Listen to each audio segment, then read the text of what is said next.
साथियों, इन 3 दिनों में आप लोग अलग अलग सेशन में कई महत्वपूर्ण विषयों पर चर्चा करने वाले हैं। मैं चाहूंगा कि आप इस चर्चा से देश के लिए अलग अलग क्षेत्रों में नए रास्ते खुले, युवा पीढ़ी का मार्गदर्शन हो। दुनिया के कई देशों ने अलग अलग क्षेत्रों में जो रफ्तार पकड़ी है, उसमें एक बड़ा योगदान वहां की यूनिवर्सिटीज का भी है। यूनिवर्सिटी लगातार सामाजिक, आर्थिक और वैज्ञानिक विषयों पर रिसर्च करती है, सरकार को सुझाव देती है। यही कल्चर, यही कार्य पद्धति हमें अपने यहां भी विकसित करने की जरूरत है। इससे यंग जनरेशन को देश और देश की नीतियों की समझ आती है और उसकी संभावनाओं से भी परिचित होते हैं। मेरा हमेशा से मानना रहा है कि देश के युवाओं की इनोवेटिव सोच और नए आइडिया से नई व्यवस्थाओं को भी ज्यादा से ज्यादा जुड़ना चाहिए। इससे फ्रेश टैलेंट आता है, फ्रेश आइडियाज आते हैं। मैं चाहूंगा कि इसे लेकर भी आप सब चर्चा करें, कोई रोड मैप तैयार करें। यूनिवर्सिटी कैसे सरकार के साथ अलग अलग क्षेत्रों में पार्टनरशिप कर सकती है, इस बारे में भी सोचा जाना चाहिए। अपनी एक्सपर्टीज आपको ही तय करनी है। आप जिस क्षेत्र में हैं, उसे लेकर सर्वे और स्टडी करें, सरकार को सुझाव दे। आपकी यूनिवर्सिटी का जो 50-100 किलोमीटर का जो दायरा होगा, वहां की जन सामान्य की समस्याएं क्या है, उसके उपाय क्या है, रिसोर्सेज क्या है, उस रिसोर्सेज के लिए क्या किया जा सकता है, वहां के सामान्य व्यक्तियों की वृत्ति प्रवृत्ति क्या है। आपके स्टूडेंट को एक प्रोजेक्ट मिल जाएगा, स्थानीय रूप से बढ़िया रिपोर्ट बनेगा। सरकार की कोई योजना चलती है तो उसकी अच्छाइयां क्या है, कमियां क्या है, सुधार की संभावनाएं क्या है, बढ़िया रिपोर्ट बन सकता है। ये सारी बातें सरकार के अंदर गंभीरता से कर लिया जाए, बहुत बड़ा परिणाम आता है।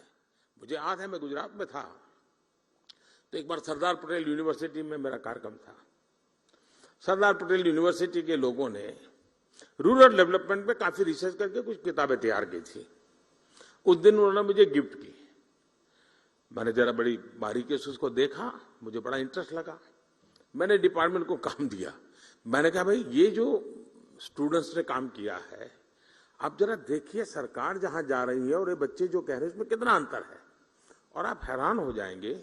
उसमें से बहुत सी चीजें मुझे रूरल डेवलपमेंट के मेरे काम में इतनी मदद आई। विद्यार्थियों ने, टीचर्स ने किया हुआ काम था, जो सरकार में एयर कंडीशन कमरे में बैठ करके निर्णय करना मुश्किल होता है जी।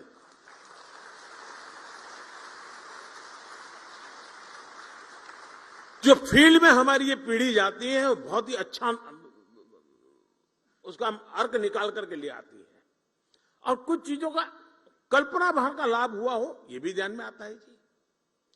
और मुझे विश्वास है हमें उससे, अब जैसे हमारे यहाँ एग्रीकल्चर यूनिवर्सिटी है, अब एग्रीकल्चर यूनिवर्सिटी लैब में जो करती है, कितना ही अच्छा काम करे, लेकिन उसको सर्टिफिकेट भी मिल जाए, इंटरनेशनल मैगजीन में उसका आर्टिकल भी छप जाए, उसको डिग्री भी मिल जाए, लेकिन वो तो मामला लैब में ही रह जाएगा। हमारे पास लैब टू लैंड का भी तो रोड मैप होना चाहिए ना। जो लैब में है वो लैंड पर भी तो उतरना चाहिए ना। और जैसे लैब टू लैंड होना चाहिए, वैसे ही लैंड पर यूनिवर्सिटी में नहीं गए ऐसे लोगों का अनुभव भी बहुत ज्यादा होता है, और जो लैंड का अनुभव है उसको लैब में भी लाना चाहिए। और लैब में वो कैसे आए, रिसर्च को कैसे एनरिच करे, परंपरागत अनुभव को कैसा करे, ये सोच करके हम कदम उठा नहीं सकते हैं। इसी तरह हमारे यहां ट्रेडिशनल मेडिसिन, आयुर्वेद में हमारा ज्ञान, उसको कोई चुनौती तो आप भी नहीं करोगे, मैं भी नहीं करूंगा, लेकिन दुनिया के कई देश हैं जो आज ट्रेडिशनल मेडिसिन में हमसे आगे निकल रहे हैं जी। ऐसा इसलिए क्योंकि आज के समय में परिणाम और प्रमाण दोनों की जरूरत होती है। हम ये कहें कि भाई मैं ये जड़ी बूटी लेते हुए फायदा होता है, परिणाम मिलता है, लेकिन हम मान के चले और सभी यूनिवर्सिटी के तरफ मेरा कुछ न यहां से सुन करके जाए तो चलेगा, 2 शब्द मेरे सुन करके चल के जाइएगा और उस पर मंथन कीजिएगा, हमें परिणाम तो मिल जाते हैं, लेकिन प्रमाण नहीं होते हैं और इसलिए हमारे पास परिणाम के साथ साथ प्रमाण होने चाहिए।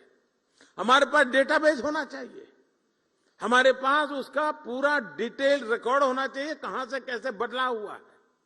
हम भावनाओं के आधार पर दुनिया नहीं बदल सकते जी।